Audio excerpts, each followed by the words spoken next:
C'est d'abord une question d'humanisme. Et je crois que les entreprises qui impacteront demain, qui seront présentes demain, seront toutes humanistes. Et puis c'est une question d'évidence, puisque c'est un sujet de société. C'est d'être aligné, à propos, intégré dans la société. Donc l'entreprise doit ressembler à la société tout simplement.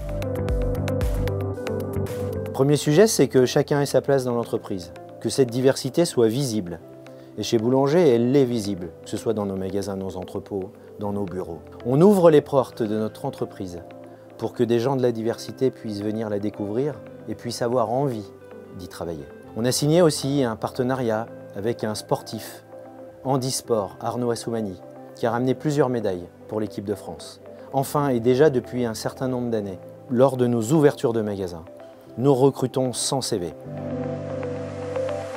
C'est avant tout la responsabilité du dirigeant de l'entreprise. C'est de ma responsabilité chez Boulanger que d'impulser sur ces sujets de diversité et d'inclusion. Ensuite, c'est de faire projet commun pour que ce sujet-là soit un projet collectif et pas simplement celui du dirigeant.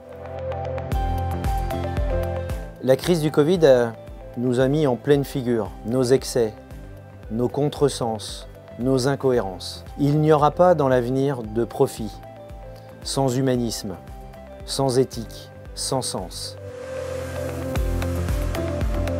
En un, on doit éveiller et sensibiliser les équipes et les consciences. En deux, on doit montrer l'exemple et mettre en avant les réussites. Et puis en trois, prendre des engagements, mesurer, suivre.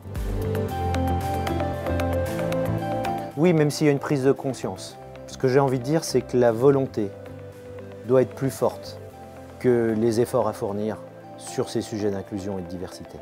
La diversité est un accélérateur de performance pour nos entreprises et la société. Alors, rejoignez le mouvement. Sommet de l'inclusion économique, le 29 novembre. Inscrivez-vous. www.inclusion-économique.com